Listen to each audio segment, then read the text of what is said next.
Good morning, everybody, and welcome to the Prosperity Through Multifamily Real Estate Investing Podcast. As always, I'm your host, Real Estate Cody, and joining me today is Crypto John. Oh, man. And yes, we have reached the point in our social status where we have cheesy nicknames, but I don't care. We're rolling with it. Wait, John, what am I called?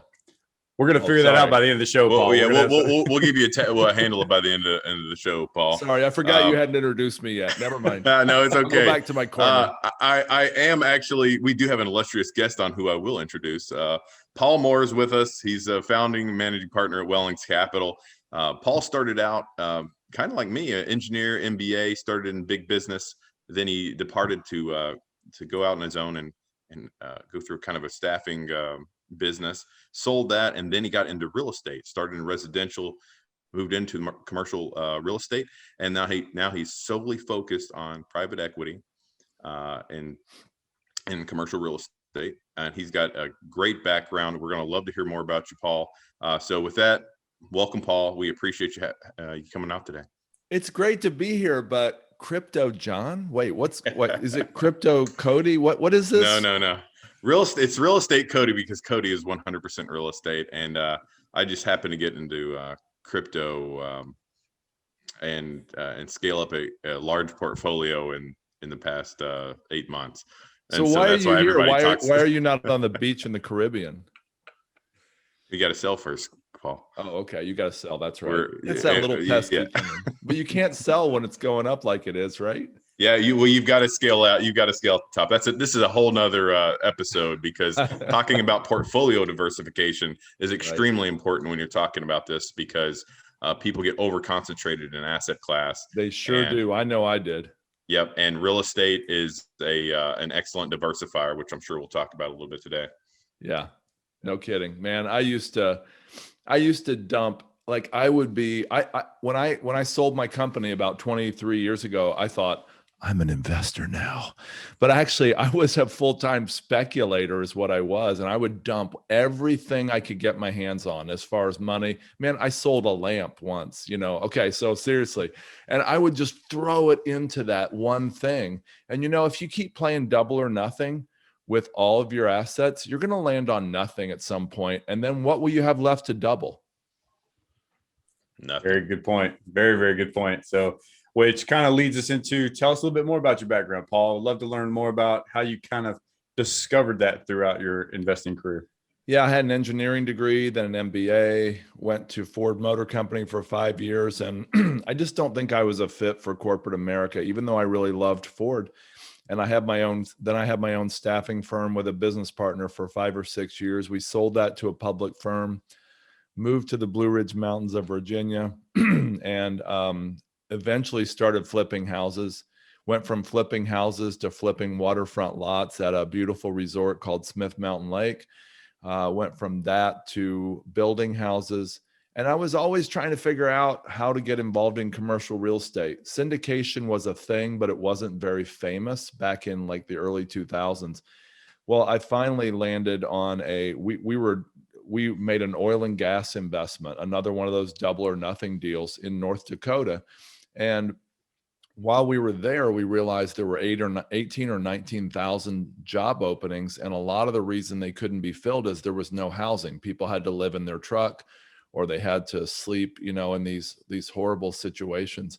And I mean, we're talking a town of 3,000 people that now had 10,000 guests in it, literally, that Watford City, North Dakota. And so we quickly, and I mean very quickly, built a multifamily facility. It was based on modular, cabins. And then we built another one next door to that. And then we eventually built a Hyatt hotel. And that's how I landed in commercial real estate. That's my quick background.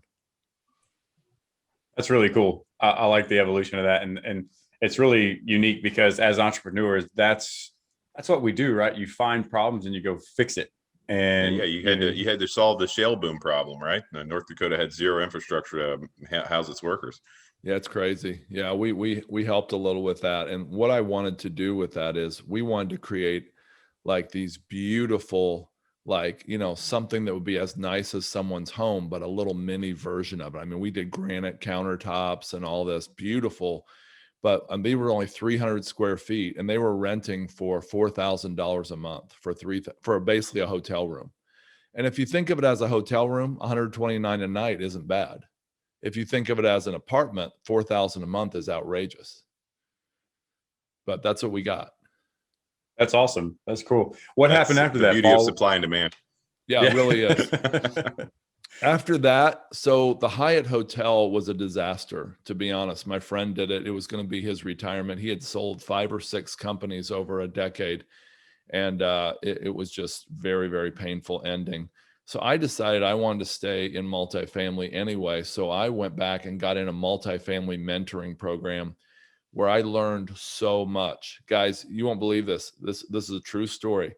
We were at the end of owning this multifamily quasi hotel. This was years after operating it. I was the asset manager. There's a long story there. But when we were selling it, somebody asked us for the rent roll. And I said, what's a rent roll? Anyway, so I thought, man, I should get some training in multifamily.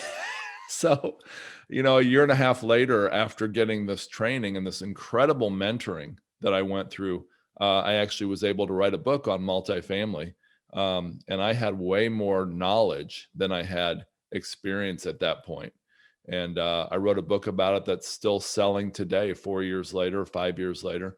And then we launched a multifamily syndication firm at that point.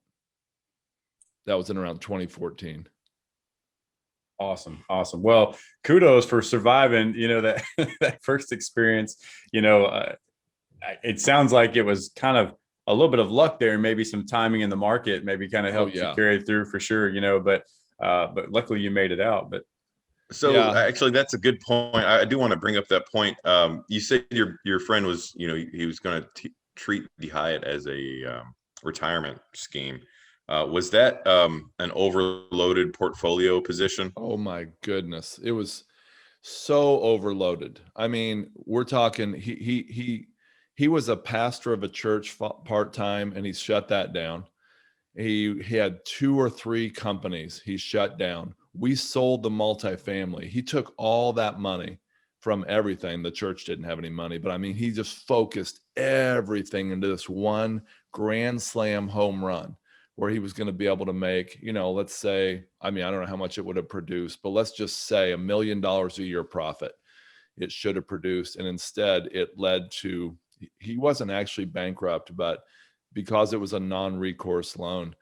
Think about this. Not only was he focusing it all there, he was focusing on a city that was too small, probably for most Hyatt hotels. It was Minot, North Dakota.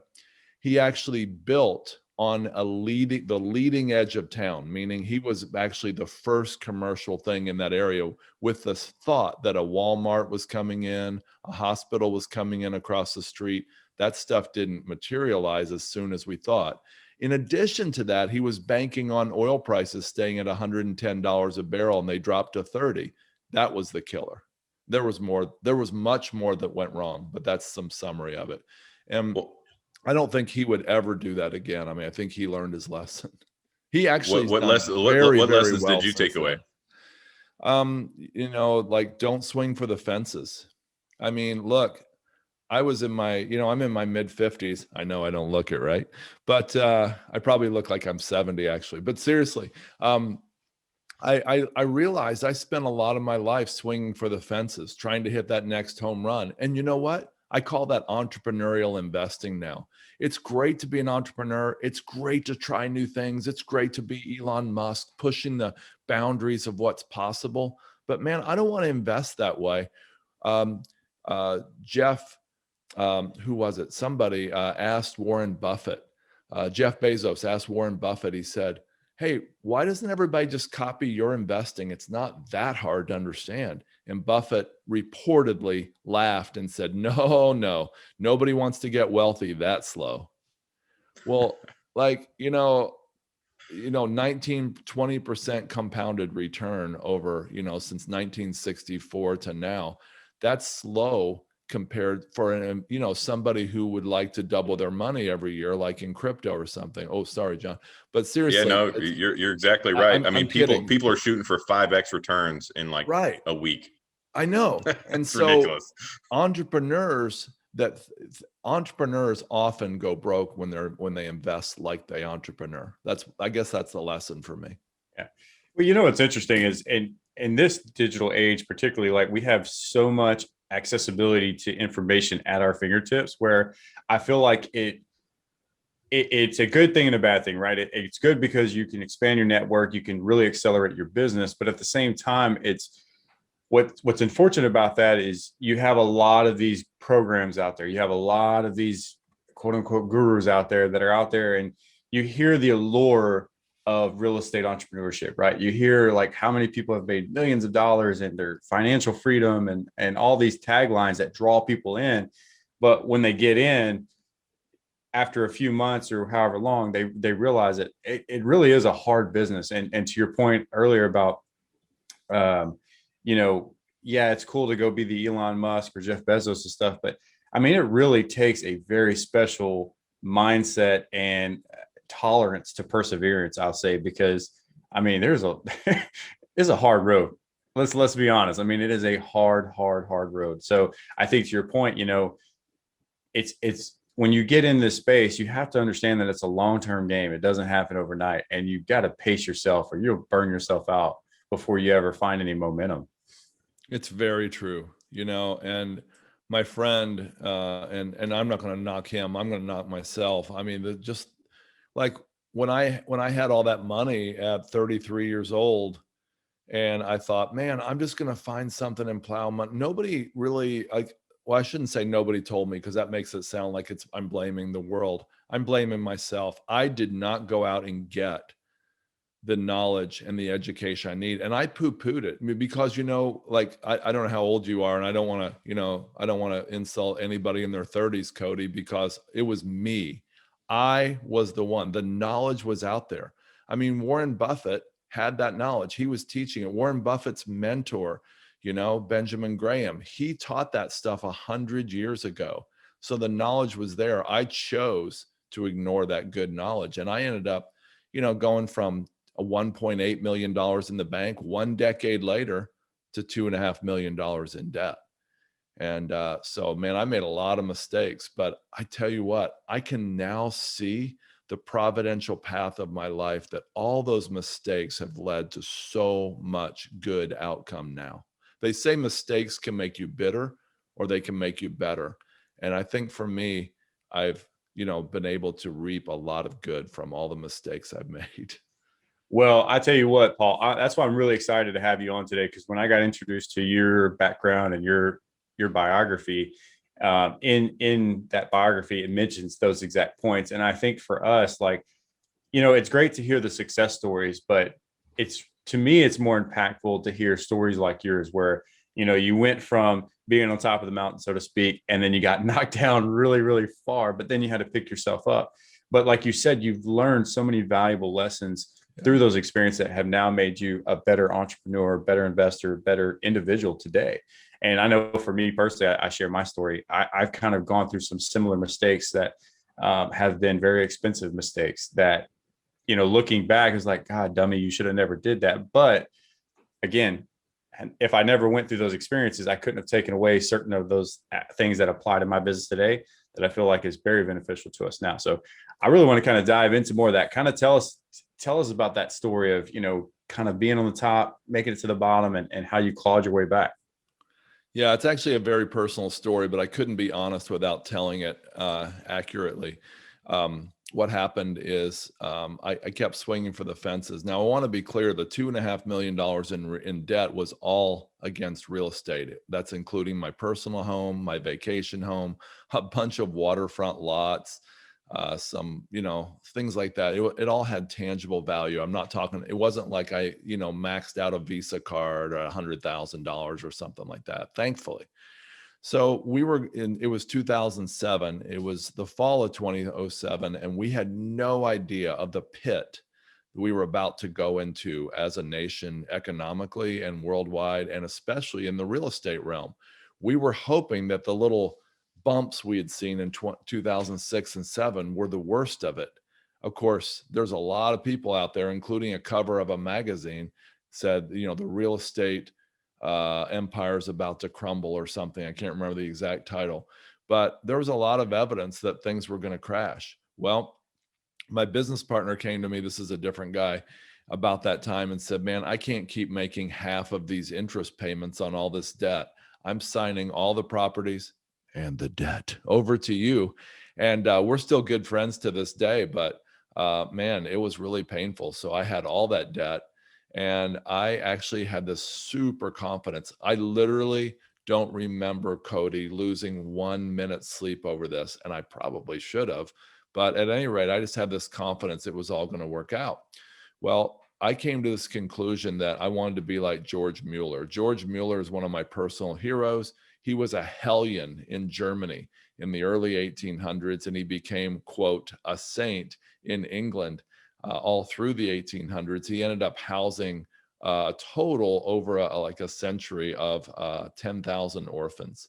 And he did this all without ever doing a marketing campaign. He never did a fundraising letter. He actually had these radical views on, man, we don't want to ask for funds. The money will just come when we do the right thing.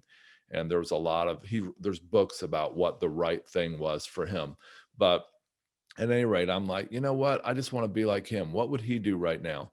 And I concluded that what he would do is he would start being more generous than ever. And so I called my family together. I called a couple friends together, and I said, hey, we're going to start giving our way out of debt. And that went over really well. And let me tell you, so starting January 1st, 2008, we started giving a pretty difficult sum every single week. We didn't want a month to go by. We wanted a week to go by between giving. And so we were very intentional about giving to our church, giving to different nonprofits we had a vested interest in. And 4 weeks later, Cody, I was in a Subway restaurant, and I had what I believe was a somewhat random conversation with a real estate developer. And I told him about this 5-acre waterfront property I had that I couldn't subdivide. Now, he was a very successful real estate developer at the lake. And he's like, yeah, you ought to consider this. And I won't go into what this was, but he said, you should consider using this law. And I said, yeah, I know all about that. I studied that law. That won't work in my situation. He said, well, think about it some more. And he said something else, and a light bulb went off. I went, oh my goodness, wait, I think you're right. I need to check that out. And so I went down and I took my surveyor, who was very embarrassed. He's 65 years old. I was 42. And I took him down to the planning and zoning department at the county the next day, maybe 2 days later at most. And we laid out this outrageous plan to circumvent their law. We laid it out. And and the lady just shook her head, and she just was she had her eyes closed. She's like, you've got to be kidding. And she's like, look, I've worked here for decades, and no one has ever come up with such an outrageous way to circumvent the law. And then she smiled and she goes, but you did. And anyway, so she went on to tell us that she fully approved what we were doing. She said, there's no way I can stop you if I wanted to. You found a loophole. And so anyway, 13 months later, after a lot of hard work, selling these waterfront lots in the very middle of the Great Recession and everything else, we actually were completely debt-free. Wow. That's crazy. I even paid off my house. That's awesome, man.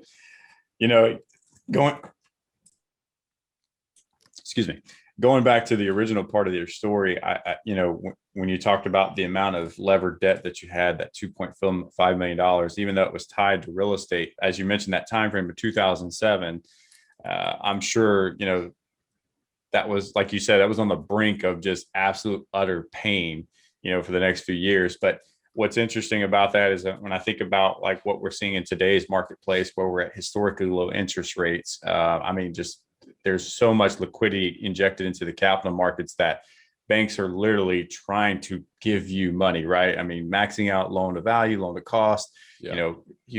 Again, historically low interest rates. I find that some people are getting a little advantageous when they're going in and they're doing their underwriting or deal acquisitions, and I'm hoping that people aren't coming into some of these deals over leveraged, and may end up in a very similar position.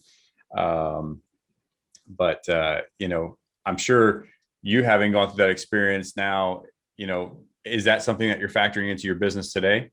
It's so true. I mean, so we are super aware not only of the loan to value ratio going in, but more importantly, in my mind, to the ongoing debt service coverage ratio. And it would be beyond the scope of the time we have, honestly, to get into the deep dive on this. But I'll say to people, go check out the DSCR. The banks allow you to have a 1.25, maybe 1.3, and that would basically be a 25% margin of safety between your net operating income, not including your debt payment, and divided by the debt payment. So it's the net income divided by the debt payment, 25 to 30% margin of safety. I would argue that while that's okay, day one, you better have a plan to get a much, much higher debt service coverage ratio if you want us and many other investors I know who look at this stuff to invest with you. So like the average debt service coverage ratio in our portfolio right now, I don't know what it is to the, right to the number right today, because it changes honestly every month, but it's probably about 2.1 or 2.2. That means there's 110 or 120% margin of safety between the rent collections, basically the net revenue, and the debt payments. That's a tremendous pad of safety if things go downhill, and they could. So let me ask you, Paul, then what would you say to those who are listening to that and be like, well, man, if I underwrite to such a conservative cushion, so to speak, I'll never be able to be competitive in finding a deal. What would be your thoughts on that? Well, honestly, this is one of the reasons we expanded, Cody, from just doing multifamily into self-storage and mobile home parks. You remember, I don't know if you remember this, but there was a big push by the pork industry in the 90s, I think it was, trying to convince people that pork is the other white meat. Well, I never really bought that, but mobile home parks are the other multifamily. And I came to that conclusion. And so we see a lot of, when you can buy an asset, a well-positioned asset from a mom and pop seller, you can do value adds, meaningful value adds, to quickly increase that margin of safety that I call the DSCR. And so we have seen, especially in mobile home parks and self-storage, because there are so many mom and pop sellers, the opportunity to increase that quite quickly. I mean, there's so many examples. I'm just trying to think of, here's one real quick in your state. So we invested in a facility in Beeville, Texas. You probably never heard of Beeville, Texas. It's a small town, but where I would never dream of buying a multifamily in a town of 12,000, I think it is. It works, self-storage and mobile home parks work quite well because they're based on a very different dynamic demographically. But anyway, the property was purchased for cash for $2.3 million in March of 2019. By the end of June 2019, the property was appraised after a lot of tinkering was done. I mean, our operating partner went in and did a lot of stuff quickly. I'm not saying it was, underpriced that much. It was actually fair price when he bought it. But in 4 months, he made so many radical changes that he was actually able, remember, he bought 2.3 million in cash. He got it appraised for 4.6 million just about 4 months later. And so at that point, he put debt on it for the first time. He put on 2 million in debt, which is about, I think it was 43% loan to value ratio. And the debt service coverage ratio was immediately over 2.0. That's one example of many. But that happened because it was poorly run. It had the rents were 25% below market, had very high delinquency. It had low occupancy. It had no website, no marketing. This was self-storage, by the way. It had no U-Haul. They weren't doing U-Haul rentals. When he could add that, in minutes. When he took over the property, I mean, I shouldn't say minutes, but within days, he had U-Haul set up. I mean, he was able to dramatically increase the revenue and therefore the net operating income and therefore the appraised value very quickly. And so the debt on it, honestly, if he'd put 2 million in debt up front, that would have been over leveraged. But 2 million debt 4 months later was a very low, modest leverage. You see what I mean? Yeah, no, it's a great point, and it's a great analogy, and putting that in perspective, I appreciate that. And I want to kind of go back to the beginning of that. In this transition to the self-storage and mobile home parks, you mentioned that the demographic or maybe the market profiles are a little bit different. Do you find that gives you more advantage and flexibility when it comes to sourcing opportunities? Because right now in multifamily, right? I mean, you're targeting the primary and secondary markets, and you want to be very strategic about the fundamentals that you're targeting. It's very true. Our mentor said he would never buy in a town of less than 500,000. And so like Asheville, North Carolina, which is great market, man, it's like on the small side. Greenville, South Carolina, Greenville, Spartanburg, as amazing as that market is, they only have 800,000, or at last I checked, at least in that market. They're growing. So they're, a little bit on the marginal side for where they'd want to buy. This mentor of mine was mainly buying in Dallas, Houston, Austin, places like that. So when we bought in Lexington, Kentucky, that had between 300,000 and 400,000 people, we bought a large multifamily. I tell you, an economic shock to a market like that can really hurt you. But in self-storage, you're looking at the micro demographics of where that facility is located compared to the number of people in a radius. So for example, let's just use that example there. If I had 600 or 700 self-storage units in a town that small, you might kind of freak out and say, wait a minute, that's like having a massive, beautiful, large multifamily in a tiny little town. That would be a really bad idea, in my opinion. But in self-storage, there's a demographic that says that the average person in America uses 7 or 8 square feet of self-storage.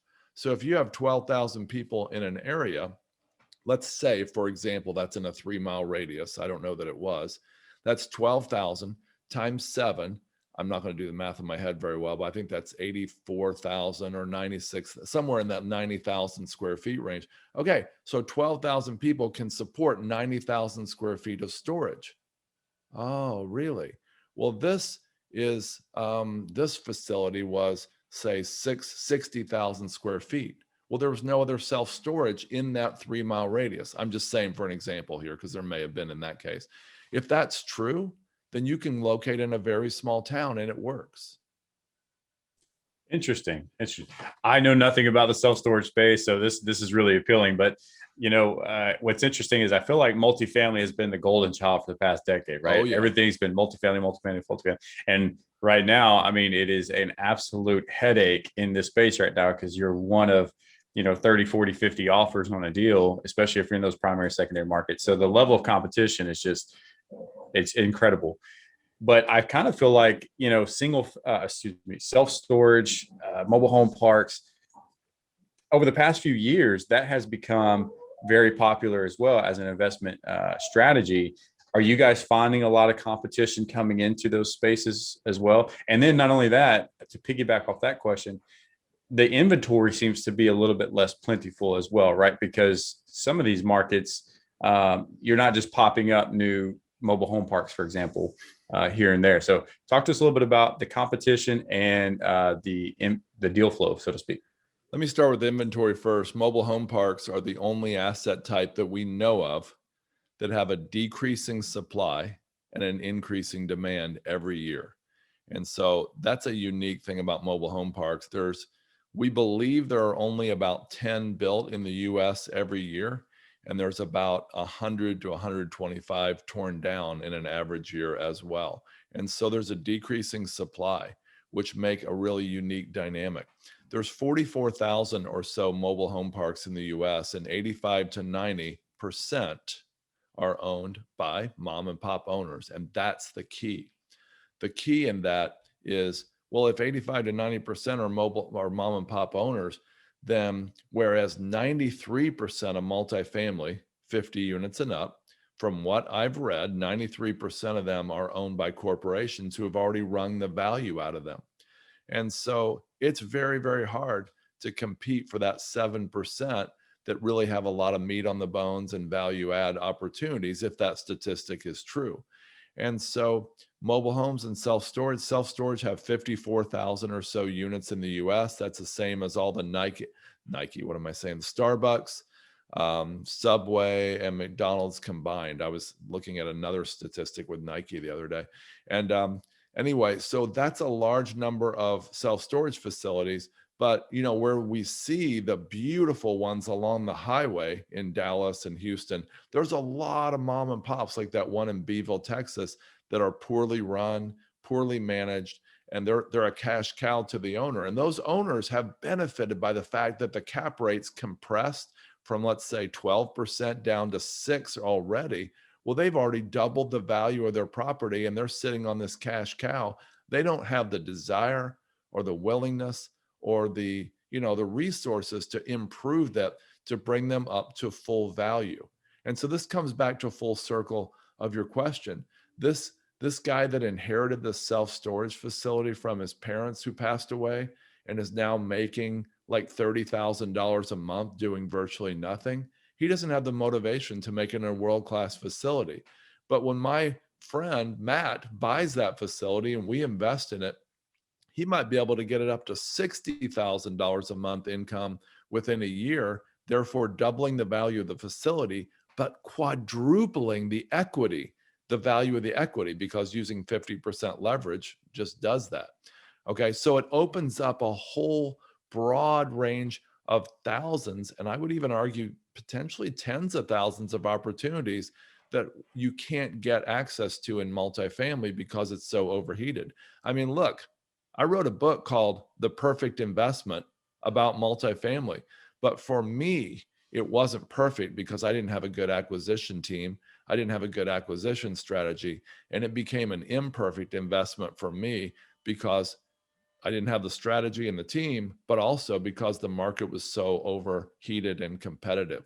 And so for me, I think that the opportunities to acquire assets with meat on the bone are better right now, at least in self-storage and multifamily or in mobile home parks. But to answer your question, yes, there are a lot of people discovering this, thousands and thousands of people rushing into this space, and it is making it more competitive. Yeah, I would argue that's probably commercial real estate in general, right? And again, that goes back to our point we were discussing, where now in this digital age, information is more readily accessible, and you have some of these items that probably were, you know, behind the door conversations probably 5-10 years ago, that's now more out in mainstream media, so to speak. And I think people are catching on to the trends, but and it's drawing more people in. But, you know, it goes back to our point we were mentioning at the beginning of the show, where diversification is so important. And if you're isolated just to one lane, you could either be very frustrated for a very long time, or you could find yourself with a high amount of exposure in the event that a correction or downturn in that particular niche occurs. So, you know, as our show, we were talking about this before, you know, we're very much centered on multifamily apartment syndication. That's our business model. But our intent for this show is to give the listeners a avenue for education where they can go and make their best educated decision for themselves. I mean, it's awesome, you know, and like you know, you've been in multifamily, you've had a lot of ups and downs, you've had some success, you've had some distress, but now you've found a niche that pivoted to allot you more opportunities. That's kind of what we want to be able to provide for the show, is giving the audience a roundabout exposure to really what's out there at their disposal to allow them to go and expand their portfolio. So really cool topic here, Paul. Before I want to kind of pivot, because we're kind of running out of time in a bit, and I want to kind of touch on a few more points that from your background. But where do you see the space going? Like you said, with the level of competition, you are starting to see some cap rate compression in those two particular niches. where do you see the forecast for the self-storage and mobile home park space going forward over the next, let's say, 5 years? I really think it's going to continue to get compressed. There's one of the opportunities in this right now is that REITs and other institutional investors are loving this space. And as a result, it's allowing somebody who's a middle level operator, and I mean, not a mom and pop, but not an institutional, somebody in the middle, to take a whole bunch of mid-sized, poorly run assets and basically franchise them into a beautiful package and then sell at a compressed cap rate, meaning a higher price, to the institutional who's willing to pay 4% cap rate instead of the 6 it was acquired at. So if you can acquire at 6%, meaningfully improve it, I mean, to where it's operating at a much higher cap rate, if you want to call it that. That's probably not the right terminology. But let's say you're getting it at 6%, you get it to where it's operating at 12%, then you sell it at 4%.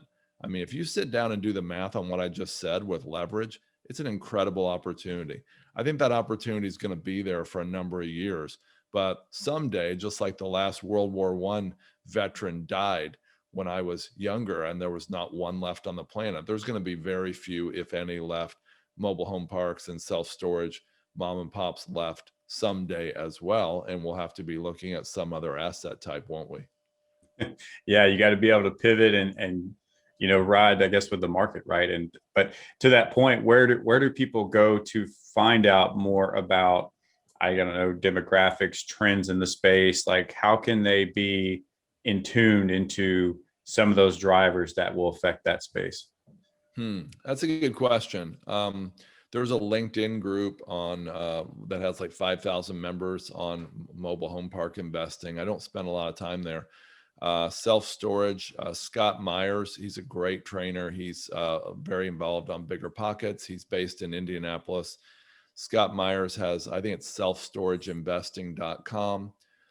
Frank Rolfe has, that's ROLFE. He has mobilehomeuniversity.com. Those would be some places I'd recommend people go if they want some basic information on self-storage and mobile home park investing. I've got it on my website as well. Awesome. I want to make sure all those references are in the show notes, so I appreciate that.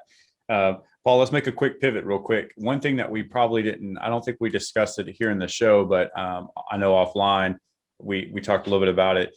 You've kind of switched from syndication to fund structures. And I want to see if you can kind of allude to a little bit of that transition for us for a little bit.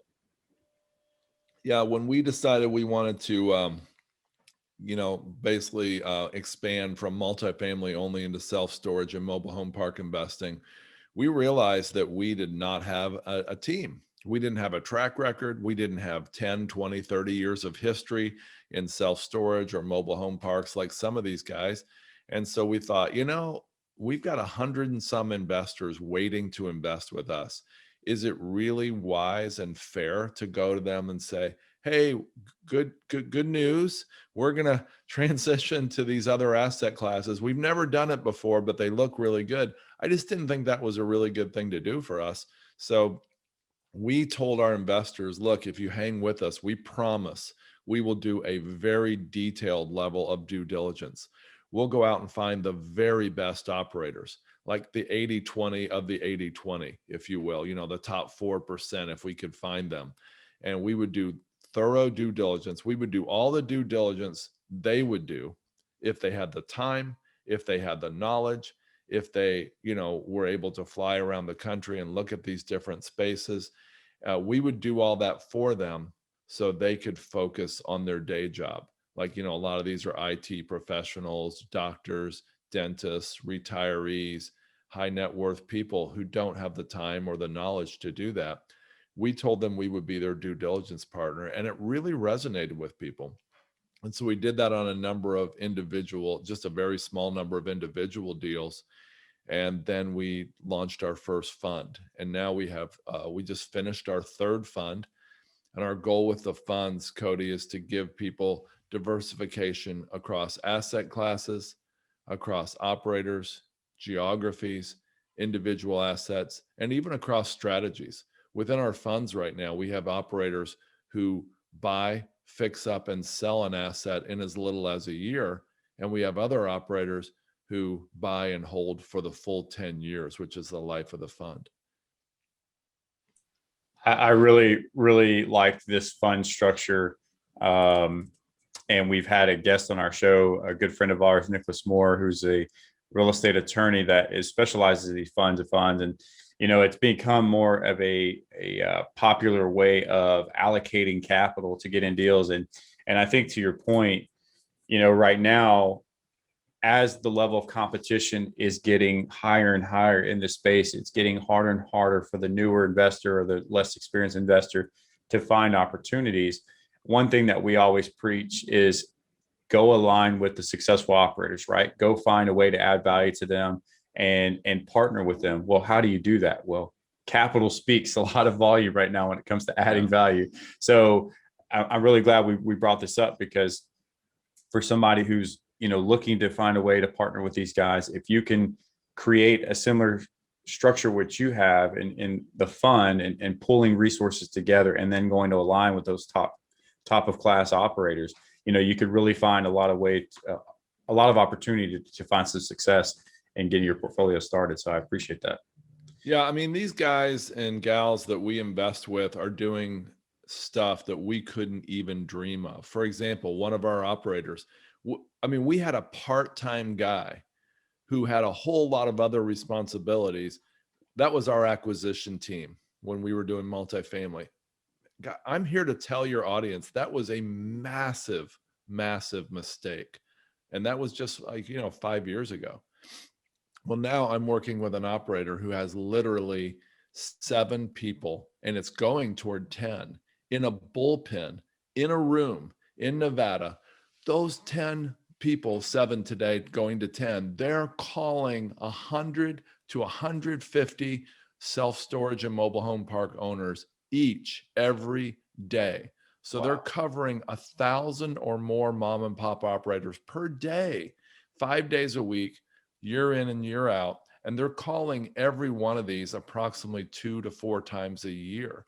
So when the 88-year-old guy they called with a 300 unit mobile home park in Michigan, they called him 7 years ago.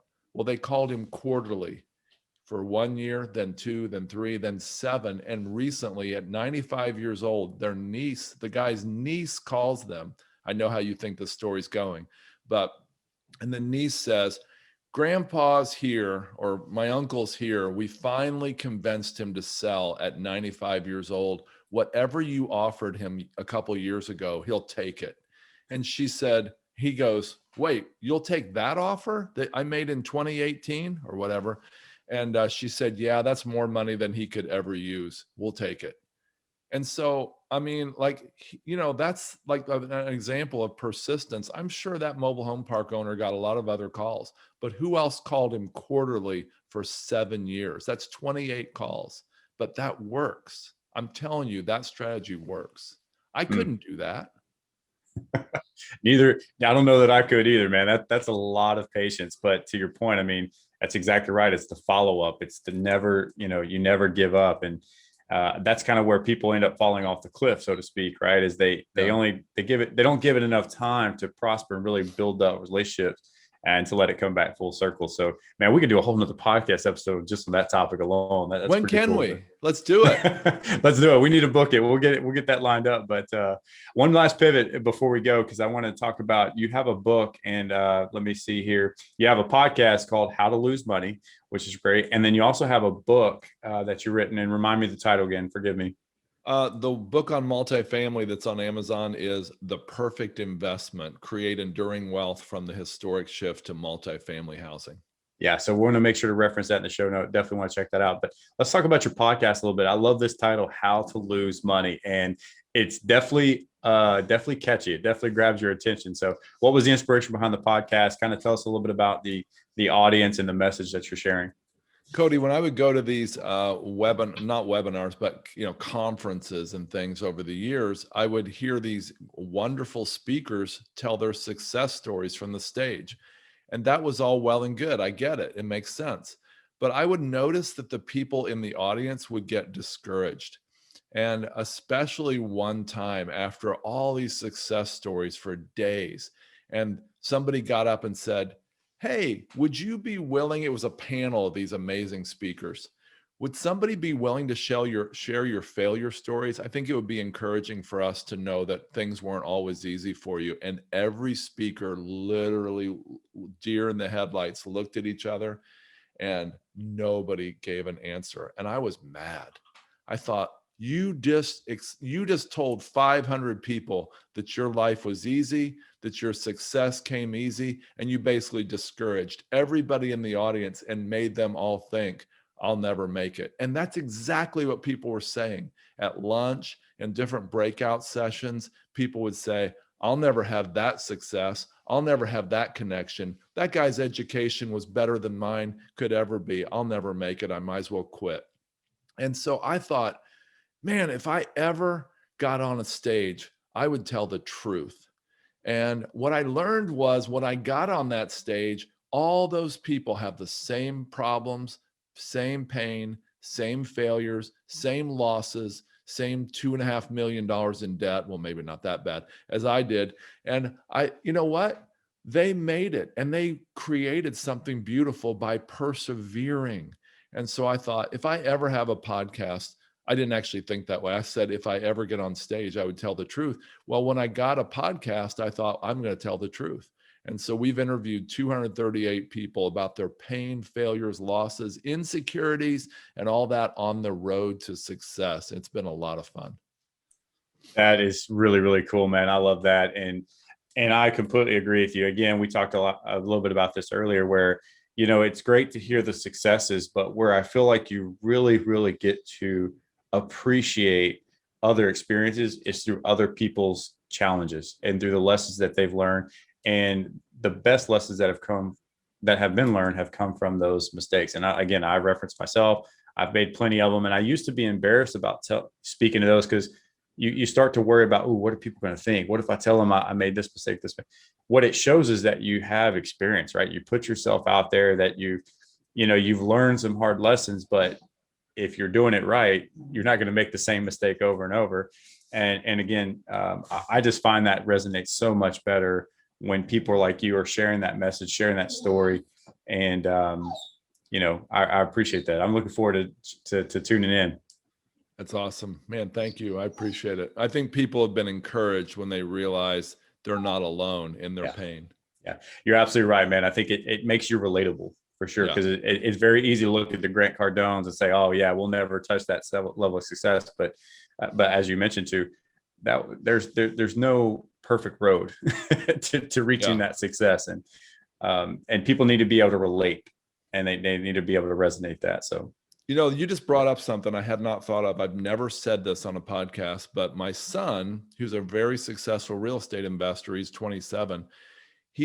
I'm giving him some ideas on dreaming about 10xing his business, literally like I can see how you could go from the 7 counties you're operating in into 70 counties or actually 700. And he's so discouraged because he feels like he has to get from 7 to 700 overnight to do what I'm saying. I said, no, you don't. No, you don't. All you have to do is go from 7 to 8 and then 9 and then 10. You're going to grow incrementally. You're not going to be, nationwide overnight. And I think that's really important. And failure is going to happen. It's inevitable. Jeff Bezos from Amazon, I think he bragged that he wasted billions of dollars failing, and he didn't mind because those experiments helped him become Amazon. Yeah, that's such a great reference. And you're absolutely right. I mean, it goes back to your point earlier. If you're swinging for the fences every time, I mean, look, it's just going to be a long, hard road. There's nothing wrong with just taking your time, pacing yourself, small, consistent, actionable items every day. Small increases in your business can make a big difference over the long run. So, man, great message there, Paul. So listen, unfortunately, we're getting near the end of our time, and it's been a fun conversation, man. Definitely looking forward to having you back on the show for sure to carry it on. But before we go, I've got 4 more questions for you, and then we'll wrap up. Okay. All right. Awesome. All right, Paul. So tell us what you like to do for your continued education to further your own investing. Yeah, I really like podcasts and audiobooks. But I mean, even being on a podcast like this, that idea I just had, I formulated, that wasn't like a brand new idea that you don't go from, 1 to 10x overnight, but just saying it and interacting with you on that, I just learned something that I'm going to be able to use in our business. So Oh, cool. conversations help a lot. Yeah, I agree with that. What have been some of the lasting lessons you've learned throughout your journey? Well, the how to lose money thing, I think, is a really good one there. I think it's easier to avoid failure than to replicate success. And that may be oversimplifying a big thing. But I mean, I think if I listen to the 238 lessons we've had on our show, it's easier to avoid doing those wrong things than it is to replicate sometimes to replicate the right things other people have done. I think it's a mix. Yeah, interesting. What would be some advice you'd give to the listeners to help them grow their businesses? I would actually go back to the beginning of our show where we talked about the difference between investing and speculating. Investing is when your principal is generally safe and you've got a chance to make a return. Speculating is when your principal is not at all safe and you've got a chance to make a return. It's okay to speculate. It's probably better over a lifetime to invest more than speculating. The first economist who won the Nobel Peace Prize from the US said, investing should be like watching grass grow or watching paint dry. If you want excitement, take $800 and go to Las Vegas. I love that, man. That's fantastic. Great advice. I really appreciate that. Yeah, Paul Samuelson said that, and it's just, to me, that really helped me a lot. I love that. I may even make that some type of headline for the show, man. That's a good one. I like that. So, all right, Paul, tell the listeners how they can learn more about you, your podcast, your book, and how they can get connected with you. Yeah, they can get the book on Amazon. I've got another book coming out on self-storage. Bigger Pockets is publishing that late this year, I believe. As far as getting a hold of me, you can reach out at wellingscapital.com. That's WELLINGS capital.com. Awesome. Again, we'll make sure that's in the show notes. Paul, really appreciate the wonderful conversation. I'm looking forward to many more, sir. Thanks, Cody. I can't wait to be on again if you'll have me. Oh, absolutely. It's going to happen. All right, Paul. Thanks, man. Thank you.